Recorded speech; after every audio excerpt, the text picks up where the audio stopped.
ये तो टाइम पे साले मारूंगा खींच कर वहां जाके गिरेगा। बी के एल फॉर लुईस स्ट्रक्चर्स। आइए समझते हैं आज लुईस स्ट्रक्चर्स को। देखिए लुईस स्ट्रक्चर्स बनाने के लिए मैं आपको एक मॉलिक्यूल का यहाँ पे एग्जांपल दे रहा हूं, वो है अपने पास CO2। सबसे पहले काउंट करेंगे कि total number of valence electrons कितने अपने पास इस मॉलिक्यूल में। कार्बन के पास जो टोटल वैलेंस इलेक्ट्रॉन्स है वो होते हैं अपने पास 4। ऑक्सीजन के पास जो वैलेंस इलेक्ट्रॉन्स है वो होते हैं 6। 2 ऑक्सीजन लगी हुई है तो इसको जोड़ करके अगर बनाएंगे तो ये आगे आपके पास टोटल 16 वैलेंस इलेक्ट्रॉन्स। इलेक्ट्रॉन को पेयर में अगर डिस्ट्रीब्यूट करूं तो 16 इलेक्ट्रॉन्स की वजह से अपने पास यहां से निकल करके आ जाएंगे 8 पेयर। तो मेरे पास ये जो मॉलिक्यूल है इस मॉलिक्यूल में 8 पेयर इलेक्ट्रॉन मेरे को यहाँ पे डिस्ट्रीब्यूट करने। सबसे पहले कार्बन और ऑक्सीजन को इस तरीके से बनाएंगे कि एक कार्बन पर अपने पास 2 ऑक्सीजन लगी हुई दिख रही है, वैसे दिखाएंगे।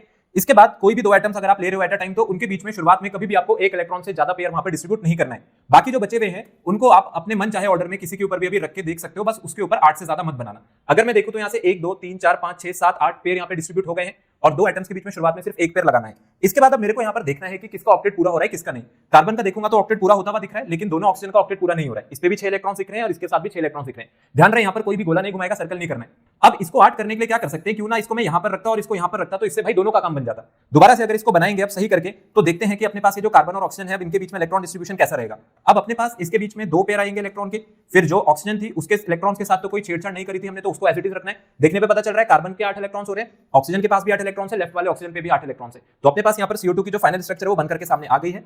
तो दोनों side carbon double bond oxygen में रहेगा, ऑक्सीजन के ऊपर left hand side and right hand side दोनों ही जगह मेरे को 2 लोन पेयर भी देखने को मिल जाएंगे। अब ऐसे आपको एक आयन का भी यहाँ पर एग्जांपल दे देता हूं, कार्बोनेट आयन से इसको समझा देता हूं। देखो कार्बोनेट आयन की अगर बात करी जाए तो फॉर्मुला होता है CO3 2 negative. Total number of valence electron सबसे पहले काउंट करेंगे पिछली बार की तरह। कार्बन के पास जो वैलेंस इलेक्ट्रॉन्स है वो होते हैं टोटल 4, ऑक्सीजन के पास होते हैं 6। 3 ऑक्सीजन यहाँ पर लगी हुई है, क्योंकि यहाँ पर -2 का चार्ज है, इसका मतलब आपको 2 इलेक्ट्रॉन यहाँ पर ऐड करने, और ऐसे अगर मेरे पास पॉजिटिव चार्ज होता तो मैं उतने ही इलेक्ट्रॉन वहां पर सबट्रैक्ट कर देता। 2 नेगेटिव की वजह से 2 इलेक्ट्रॉन ऐड करेंगे तो टोटल नंबर ऑफ इलेक्ट्रॉन निकल करके आ जाएंगे 4 18 हो गया 22 और 22 और 2 मेरे पास हो गई टोटल 24। 24 इलेक्ट्रॉन का मतलब है मेरे को 12 पेयर की डिस्ट्रीब्यूशन करनी है यहाँ पर।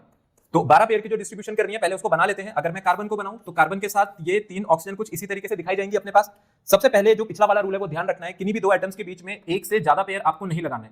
तो ये अपने पास यहाँ पर इन दोनों के बीच में 3-3 पेयर हम लोगों ने लगा दिए। अब मेरे पास 9 पेयर बचे हैं, इसको मैं एक काम कर रहा हूं, हर एक ऑक्सीजन पे 3-3 पेयर को अभी एज इट इज लगा करके छोड़ रहा हूं। फिर इसको लगाने के बाद हम लोगों को देखना होता है बैलेंस पूरा हुआ है या नहीं। देखते हैं इसका बैलेंस पूरा है या नहीं। कार्बन के आउटर मोस्ट में 6 इलेक्ट्रॉन दिख रहे हैं, इसके ऑक्सीजन में 8 हो रहे हैं, यहाँ भी ऑक्सीजन में 8 दिख रहे हैं, यहाँ भी ऑक्सीजन में 8 दिख रहे हैं। तो अभी कार्बन का ऑक्टेट पूरा नहीं हो रहा है। कार्बन का ऑक्टेट पूरा करने के लिए सिर्फ 2 इलेक्ट्रॉन की जरूरत है। तो एक काम करता हूं, इस वाले ऑक्सीजन का इलेक्ट्रॉन पेयर इसके बीच में यहाँ पर लगा देता हूं। जब इसको यहाँ पर लगाएंगे तो अब एक फाइनल स्ट्रक्चर यहाँ पर बना करके देख लेते हैं कि अपने पास किस तरीके से दिखेगा। अब कार्बन और ऑक्सीजन के बीच में लगा दिए आपने 2 इलेक्ट्रॉन के पेयर, तो इस ऑक्सीजन के पास बचा हुआ है सिर्फ एक लोन पेयर। बाकी में मैंने कोई छेड़छाड़ करी नहीं थी, तो वो जैसा पहले था उसको एज इट इज यहाँ पर बनाएंगे विदाउट एनी चेंज। अब आप सभी के यहाँ पर इलेक्ट्रॉन गिन सकते हो। ऊपर वाला जो ऑक्सीजन है आप देख सकते हो टोटल 8 इलेक्ट्रॉन्स। कार्बन के पास भी 2 2 4 2 6 2 8 हो गए। राइट हैंड साइड वाला ऑक्सीजन भी 8 इलेक्ट्रॉन और लेफ्ट हैंड साइड वाला ऑक्सीजन भी 8 इलेक्ट्रॉन। और टोटल मॉलिक्यूल पर कितना चार्ज था मेरे पास यहाँ पर 2 नेगेटिव का चार्ज था। तो ये हो गई अपने पास यहाँ से CO3 2 नेगेटिव आयन की स्ट्रक्चर। तो इस तरीके से बनाए जाते हैं लुईस डॉट स्ट्रक्चर्स।